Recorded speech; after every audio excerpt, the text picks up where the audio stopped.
Welcome to Ultra Retrospective. Today, we're getting a little spooky. For the next 18 or so minutes, we'll be revisiting the world of Ultra Q with what's possibly one of the most overlooked entries in the entire Ultra franchise, dark fantasy.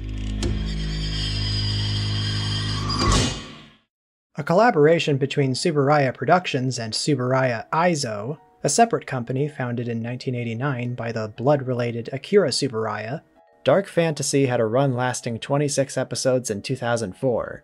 The show is said to have aired at 1 in the morning, and yeah, if I saw this after midnight, I'd be pretty shaken. While entirely unrelated to the next project, a short-lived attempt from around the same time to make a more mature entry in the Ultra series, dark fantasy had a similar goal of updating one of the shows that kicked off the whole franchise, this time with a stronger focus on the supernatural and melodrama. That said, unless you've been wiki diving, you might not have heard of dark fantasy, and there might be a reason for that.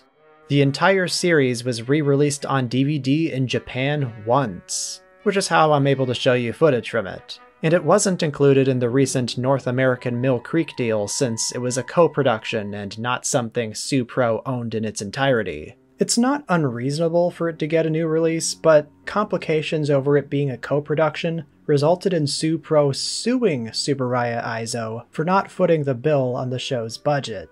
This is going to get a little confusing because of these companies sharing half of the same name, so thanks to Wikizilla's Les for helping me clarify this. What happened was that Aizo merged with another company and they didn't pay their part of the show's production fees. So, Tsuburaya Productions sued them. The way I described it in the first Ultra Q video was needlessly vague, so I'm happy I can set the record straight here. Now, I'm not sure about the specifics of the business decisions, but I'd imagine it would take a miracle to get Supro to re-release a show that was produced alongside a company they sued. If not that, then it might just be that there's not enough interest in a re-release. It's a shame, but I'm here to shine a light on this show, to prevent it from being entirely forgotten, because it doesn't deserve that. All 26 episodes got good fan subs recently, it's not behind a language barrier anymore, so let's take a gander.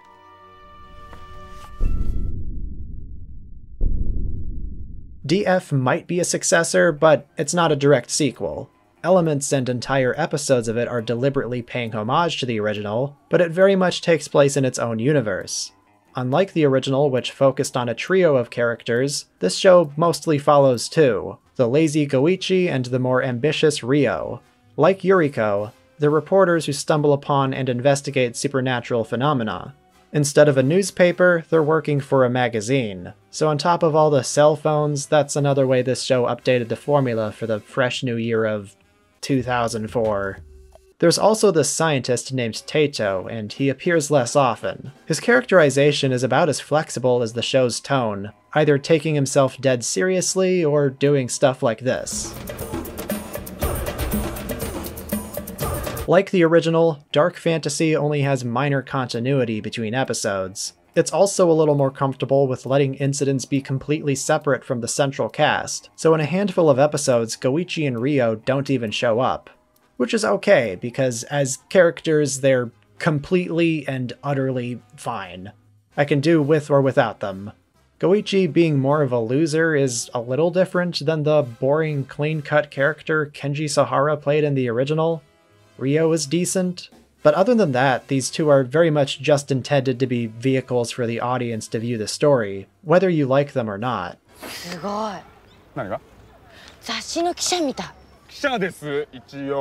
the very first episode, they try to do this magician thing with Goichi, but that gets dropped very quickly. It's just something he does to impress the ladies at the office once.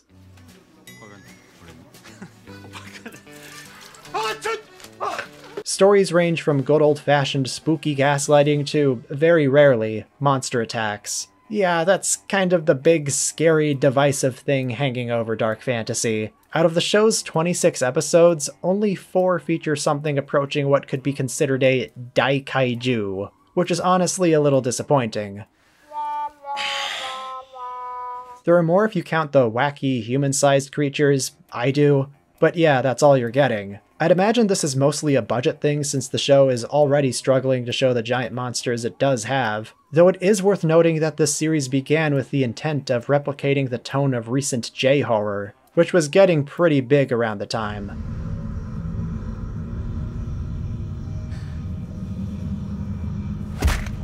So the monsters weren't necessarily the focus from the start. Thematically, a lot of 66Q is here. The fantastical is still a central theme, but the original being so kaiju-centric because it was capitalizing off of the monster boom did mean that the monsters became part of the series' identity. The stronger focus on supernatural horror and the inclusion of more plot twists means it's much closer to being an answer to the Twilight Zone than the original ever was. Instead of running away from a giant monster every week, the show's characters are mysteriously, let's say, switched into a timeline where their childhood friend never died, ordering products from intergalactic infomercials that make them younger, discovering an Orwellian society right under Tokyo, etc. Most of which read more like modern Twilight Zone premises than ones you would have seen in the original series. Much like how Twilight Zone had episodes involving Americans time traveling to World War II, Dark Fantasy does the same in one episode, with the obvious exception that it's from the Japanese perspective. In summary, this is the real Japanese Twilight Zone, not the original series. Make sure to sound as annoying as possible when correcting people with that factoid from now on.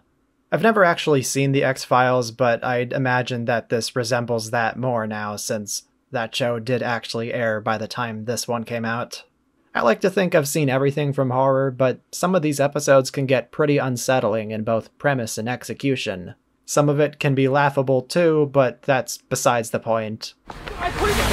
If the DVD release isn't cropped, then that means this is the first Ultra series to be fully presented in widescreen. It's a breath of fresh air if you've been watching these chronologically, since outside of the movies it's largely all been this square. It's definitely a show that came out in the early 2000s too, with that uncinematic permanent 30 FPS look. And while not every episode tries to be ambitious with the effects, I do like the variety of the stories here. Unlike the original, where I know there's going to be a monster every week, except for the one time they subverted that, Dark Fantasy is a little more unpredictable, which is great. This show has a handful of directors from other Ultraman projects. There's of course the returning Akio Jisoji, his second Q project after doing the movie, but we also have Nexus and Ultra 7X director Takeshi Yagi, and the Gamera Trilogy / GMK / Max director Shunsuke Kaneko. The series was ultimately the brainchild of Shozo Uehara, a screenwriter whose involvement with the Ultra series goes all the way back to the first Showa entries, being the main series writer of Return of Ultraman. He's written for Super Sentai and Kamen Rider too. Uehara is shockingly prolific. I'm sorry for not mentioning him until now. Chiaki Konaka of Tiga, Gaia, and Serial Experiments Lane fame is also here, and he writes a handful of episodes. Another Ultraman connection. There's one episode where Yusuke Kirishima plays a supporting character. He's most well known for playing June in Ultraman Nexus, which is funny because that would have been airing the same year. Many of the directors brought onto the series do interesting things with the presentation. One really fun thing I noticed the show does a couple times, regardless of director, are these merged edits of two different camera pans done to convey the passage of time. The camera pans from one point in the room to another, and the same character is seen doing something else. It's really slick, I like that. As for major complaints, the music is a problem. Mainly the opening title theme. The incidentals are fine. The original is such an iconic piece of music, and this dorky MIDI rendition doesn't do it justice. It sounds like it was composed by a clown. If it was just used for the goofy episodes, it would make sense, but it's supposed to set the tone for the scary ones too.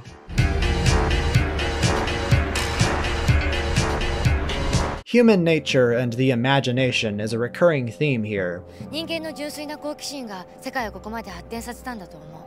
Episodes like the one where a woman travels to a world that's 365 degrees to the right is full of endless questions about whether someone or something really exists if no one's around to see it. It's loosely based on Alice in Wonderland because this is a Japanese show and of course it is. and it gets really on the nose with the philosophical ramblings by having a cat literally named Schrodinger. Do you get it? Does something really exist if it's not visible? Does he look like a... What? In Akio Jisoji's episodes, the human imagination can only guess what happened in an abandoned house shrouded in darkness. The ghost living in there doesn't appreciate what they thought happened and would rather be left alone. In Jisoji's other episode, a doll feeds on the thoughts and feelings of a professor who becomes obsessed with it. あの女を考えない。考えないゆえに存在しない。 Plenty of examples, but that's the main thread here. Imagination, which aside from the direct references, is what spiritually keeps this show connected to the original. Emotion is also a big thing too. Like I said, this show is much more of a melodrama, and the conflict sometimes revolves around a relationship, or someone's feelings for someone else, or whatever. So that's where this show's at. It's Ultra Q by way of soap opera.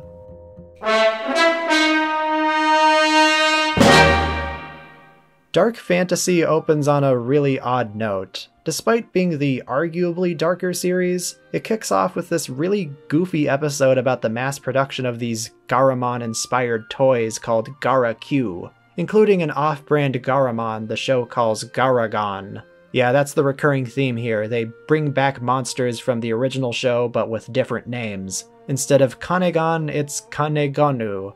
This is Rekujin instead of Kemer, etc.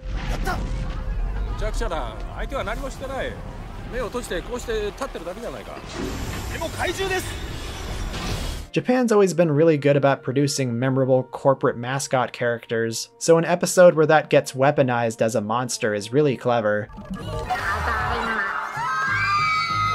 They did too good of a job. I want one of these. Just like the original Garamon episode, there's a sequel. Since we're already in spoiler territory, depending on the type of person you are, the returning cicada alien here wearing the dominatrix outfit either improves or ruins this episode. Deep, dark fantasies. I wonder how many takes it took for this guy to say Massachusetts. I know that's a hard word for this language. Massachusetts 工科大のコンピューターに侵入。マサチューセッツ州。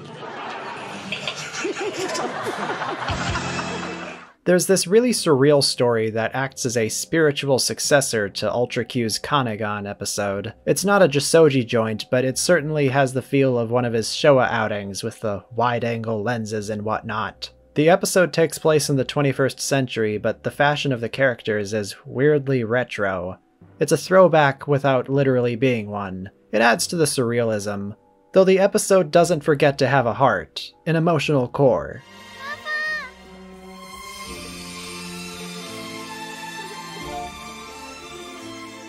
In a couple scenes, you can see this weird sculpture with a face in the middle.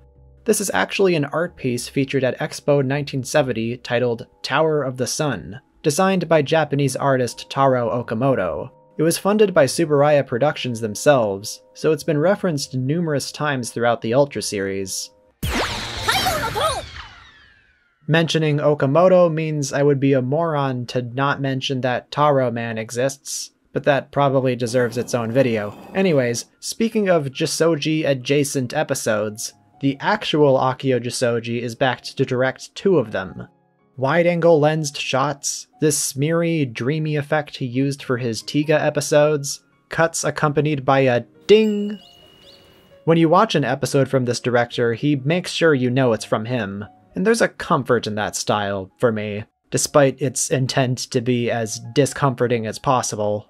I don't think I've ever brought this up, but a recurring character in Jisoji's Heisei outings is this cute little raccoon dog plushie, a tanuki. In folklore, tanukis are said to be mischievous, and if you want to read into it, them being in his episodes could read as omens for the spooky shit that's about to happen. That is, if you want to read into it. I like to think there's no greater meaning behind it. Behind the scenes, this plushie is just referred to as his son, named Chinabo. That's right, he was putting his raccoon dog son in his work just for the hell of it. That's adorable.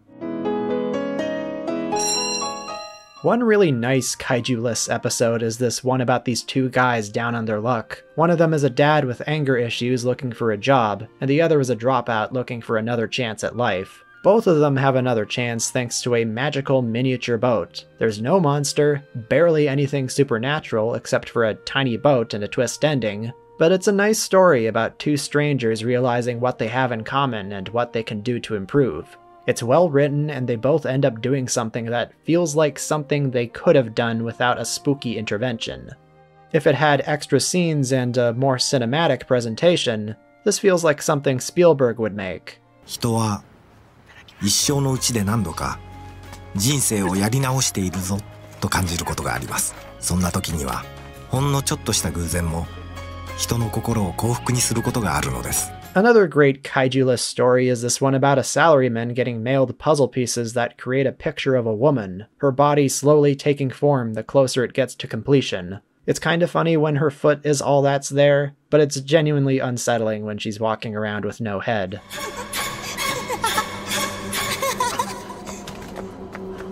Episode 8 isn't necessarily a great one. It tries really hard to be goofy in ways I found off-putting, but it's about this friendly alien who becomes a member of this family, and I think it's worth discussing.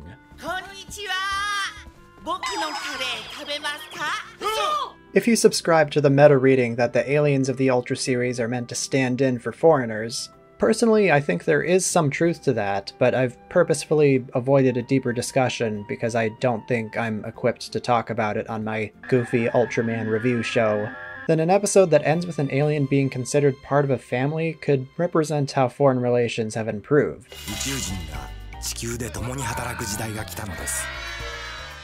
Not every episode is a winner. Some I found pretty boring or straight up too esoteric for my liking. And not every earnest attempt at a scare works.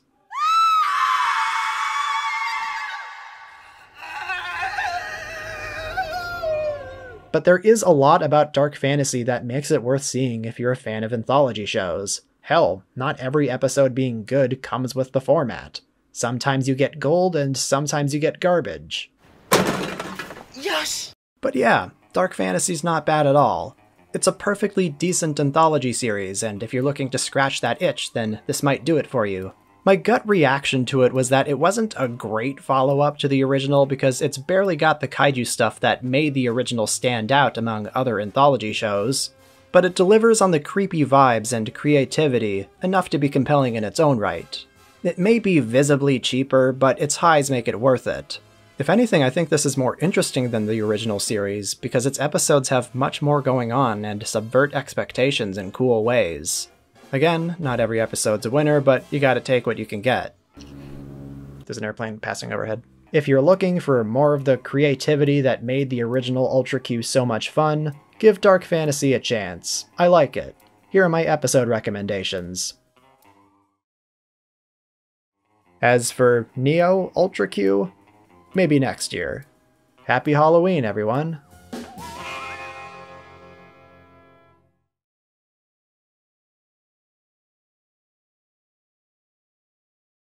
Thank you to everyone for helping me continue do what I do. And here's a special shout out to the top patrons. Greninja Zack, Toku Simb, Old Metal Possum, Solid Lib, Dinosaurana, Kadorian, Scooter Jit, Lobotomy Blues, Cool Bell Zero, Johnny Hedgewolf, Eric Guzda, Janos Firewalker, Easterman, Sampai, Big Dumb Media, Navik15, Jacob Hinch, Dude Bro, Alistair Gilmore, Seamus Kelly, Anonymous Euronymous 1349, Fujoshi Urinal, Grazio, Mulan Nguyen, Irrelevant 402, Hey I'm Mooney, Krazak53, Queer Kaiju, Chronicler Waba, Alcoholic Alligators, Ryan Santa Cruz, Avok Robot, The Antagonist, Godzilla Rich, It's God Z, An Actual Demetrodon, CMG, Red Comet Harry, and Marpzilla. Thank you all very much, and a happy Halloween.